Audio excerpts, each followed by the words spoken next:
আমাদের যে unified decision সেটা আমি হল প্রশাসনের কাছে তখন প্লিজ করি, এবং এখনো পর্যন্ত ওই ইউনিফাইড ডিসিশনের জায়গা থেকে নতুন কোনো ডিসিশন আসে না। তো আমি বলবো যে আমি একজন রিপ্রেজেন্টেটিভ আকারে আমার ওই ডিসিশনটা আমি স্থির আছি যে হলের মধ্যে ছাত্র রাজনীতি হবে না, এবং আমরা চাই না। সর্বপ্রথম হল কমিটি দিয়েছে ছাত্র ইউনিয়ন জগন্নাথ হলে, তখন আপনি কোনো প্রতিক্রিয়া দেখেন জগন্নাথ হলে? এখন ছাত্র ইউনিয়ন যখন কমিটি দিয়েছিল তখন আসলে কতজন স্টুডেন্টই বা এটা নিয়ে ভাবতে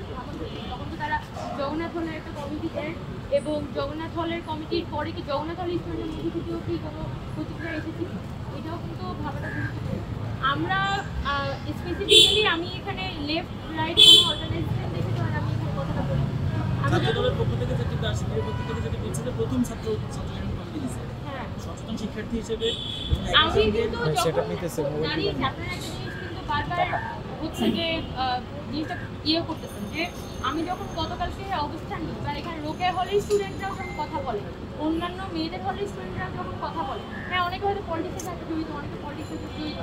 কিন্তু যখন সমস্যারে এই কথাটা উঠেছে এখানে একটা বীজ, এখানে একটা কমিটমেন্ট ছিল যে ছাত্র রাজনীতি হবে না, এরপরে যখন আমি দেখলাম যে এখানে একটা কমিটি হয়ে গেছে তখন কিন্তু আমাদের হলের পক্ষ থেকে আমি একটা অবস্থান কর্মসূচিতে যাই, হলের যে প্রফেসর তাকে আমরা বলি, এবং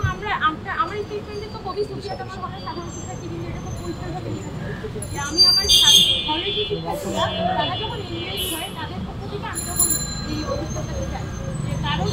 আমার হলের স্টুডেন্টের সাথে একটা কমিটমেন্ট ছিল, সেই জায়গাটা আমি আসলে কোনোভাবে চাইনি যে এখানে জিনিসটা হোক, এবং আমার যে দায়বদ্ধতা ছিল সেই দায়বদ্ধতার জায়গা থেকে আমি এখানে কথা বলছি। এখন আরেকজনের সাথে বলতে পারছি যেহেতু এটা তার পলিটিক্স, তার তো এখানে তার পলিটিক্স এস্টাবলিশ করতে হবে, সে এখন এসে বললে ছাত্র ইউনিয়নের কথা আমি বলি ঠিক আছে, এখানে ছাত্র ইউনিয়নকে কোশ্চেনের মধ্যে আনতে হবে, দুনিয়ার সবার কথাই আমাকে বলতে হবে, কিন্তু প্রশাসন যে সবাইকে স্পেস করে দিয়ে মানে গুপ্ত বলি প্রকাশ্য বলি সব রাজনীতিকেই তো প্রশাসনিক একটা সহযোগিতার মধ্য দিয়ে এটা হলের মধ্যে আসলে এস্টাবলিশ হচ্ছে, যারা হলের স্টুডেন্টরা আছে তারা খুব পরিষ্কারভাবেই কিন্তু বুঝতে পারে যে আসলে কোন রাজনীতি, যে সকল ধরনের রাজনীতি কিন্তু হলের মধ্যে প্রচ্ছন্ন প্রশাসনিক ছায়ায় এটা স্ট্যাবলিশ হচ্ছে। তো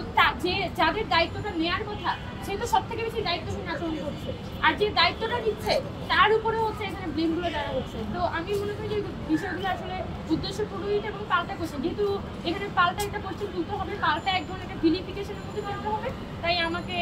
এই ধরনের একটা পাল্টা কোশ্চেন ছুড়ে দেওয়া হয়েছে। যদিও ঠিক আছে তারা যেহেতু বলতে চায় এটা তাদের পক্ষ থেকে তারা বলতে পারে, কিন্তু আমার পক্ষ থেকে আমি যখন কথা বলেছি আমার আলাদা খুবই ক্লিয়ার যে 17 জুলাই যে জায়গাটা হয়েছে ছাত্র দল বলি ছাত্র লীগ বলি, ছাত্রলীগ তো এখন নিষিদ্ধ হয়ে গেছে, কিন্তু ছাত্র দল ছাত্রলীগ তাদের সবারই কিন্তু 90 দশক থেকে 80 দশক থেকেই ঢাকা বিশ্ববিদ্যালয়ের হল দখলের একটা প্র্যাকটিস ছিল, এবং হল দখল করে এভাবে পালের গরুর মতো স্টুডেন্টদেরকে নিয়ে যেয়ে তারা মিছিল করে নিয়ে যেত, এবং হাততালি দিয়ে দিয়ে মধুর ক্যান্টিনে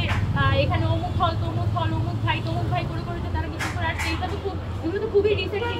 তো ওই ট্রমা তো আমাদের স্মৃতি থেকে সরে যায়। তো এই প্রিভিয়াস হিস্ট্রিতে ছাত্র দলের আছে, তো এই প্রিভিয়াস হিস্ট্রিতে তারা রিপিটেশন করবে না, ওই জন্য কোনো কমিটমেন্ট থেকে তারা এসেছে, তার মুখে বলছে যে হ্যাঁ আমি করবো না। তো আপনার মুখের কথায় তো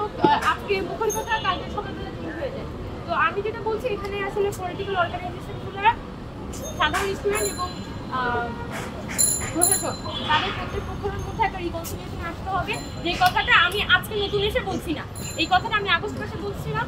সেপ্টেম্বর মাসে বলেছিলাম, নভেম্বর মাসেও আমি খুব স্পষ্টভাবে প্রত্যেকবার ইউনিভার্সিটির প্রশাসনিক ট্রেজারার স্যার প্রভিসি স্যার পিসি স্যার যতবার দেখা হয়েছে আমি এই রিকনসিলিয়েশনের কথা বলেছি। অনেক পলিটিক্যাল অর্গানাইজেশন এখন সে বাংলাদেশ ছাত্র ফেডারেশন, এরপর গণতান্ত্রিক ছাত্র সংসদ, ওরা খুবই গত 3-4 দিনে এখানে পলিটিক্যাল রিকনসিলিয়েশনের কথাটা একটা সংবাদ সম্মেলনের মধ্য দিয়ে তারা বলেছে। তবে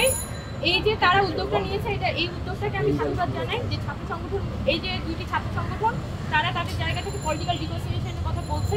আমি মনে করি যে এই পলিটিক্যাল রিকনসিলিয়েশনের আলাপেই আসলে ঢাকা ইউনিভার্সিটি ঢুকতে হবে, যে এবং এই ঢাকা ইউনিভার্সিটি যে একটা একাডেমিক স্পেস, এটা যে আসলে একটা পড়াশোনা করার জায়গা, এবং পড়াশোনার অ্যারাউন্ড যে বাকি জিনিসগুলো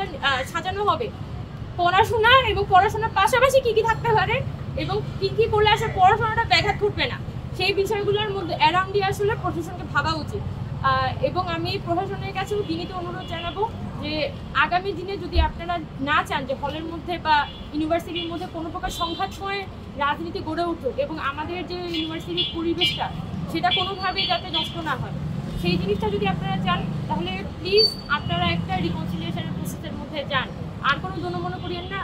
এখানে শিক্ষকদের অনেক ধরনের অনেক পলিটিক্যাল অ্যাফিলিয়েশন আছে, অনেকের অনেক রাজনৈতিক স্বার্থ আছে, অনেকের হয়তো সদিচ্ছাও আছে কিন্তু রাজনৈতিক স্বার্থের কারণে তারা করতে পারছে না। কিন্তু আমি শিক্ষকদের কাছে, আমার প্রশাসনের কাছে আমি বিনীত অনুরোধ জানাবো যে আপনারা ইউনিভার্সিটি অথরিটি, আপনারা দায়িত্ব নিচ্ছেন না বলে আজকে ইউনিভার্সিটির এই অবস্থা হয়ে দাঁড়িয়েছে। এখানে শিক্ষক রাজনীতি এখানে একটা বড় ফ্যাক্টর। আমাদের শিক্ষকরা তারা দলাদলি এবং দলে দলে বিভক্ত হয়ে ছাত্রদেরকে তারা নানানভাবে ফ্যাসিলিটেট করে, তাদের গ্রুপের ছাত্রদেরকে তারা ফ্যাসিলিটেট করে, কেউ শিবিরকে ফ্যাসিলিটেট করে, কেউ ছাত্রদলকে ফ্যাসিলিটেট করে, কেউ বামপন্থীদের ফ্যাসিলিটেট করে। আমরা যেটা এক্সপেক্ট করবো যে এখানে আমাদের যে প্রশাসন আছে তারা সকলের মধ্যে একটা রিকনসিলিয়েশন বা এখানে একটা সংস্কার এর মধ্যে কিভাবে ছাত্র রাজনীতি যেতে পারে, কিভাবে আসলে সকল সাধারণ ছাত্ররা যাতে ওই ট্রমাটা থেকে বের হয়ে এসে নতুন একটা প্রসেসের মধ্যে ঢুকতে পারি, এগুলো নিয়ে আমি ভাবা উচিত এবং প্রশাসন যাতে এই উদ্যোগটা নেয় সেটার জন্য আমি তাদেরকে বিনীত অনুরোধ করি।